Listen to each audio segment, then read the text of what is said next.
The window cleaner cleaned the window. Is that sentence correct? Yes. But does it sound a bit strange? Yes. How can we change the sentence to make it sound better? The part of the sentence that's not important, maybe we can take it out. What is that part? The window cleaner. It's not really important. So let's take that information out and make a new sentence. Now we have, the window was cleaned. Okay, so what happened here? Well, before, with the window cleaner cleaned the window, who is the subject of the sentence? The window cleaner. Good. And the verb? Cleaned. Good. And the object? The window. Great.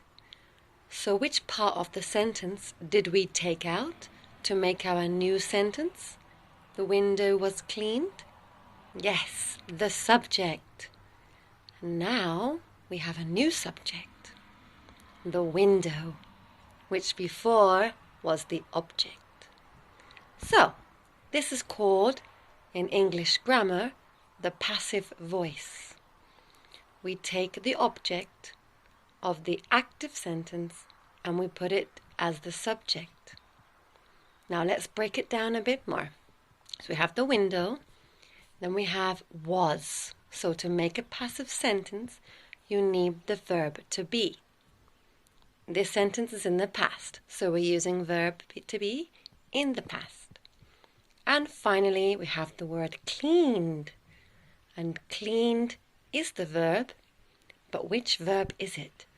Is it the present verb? Is it the past simple verb?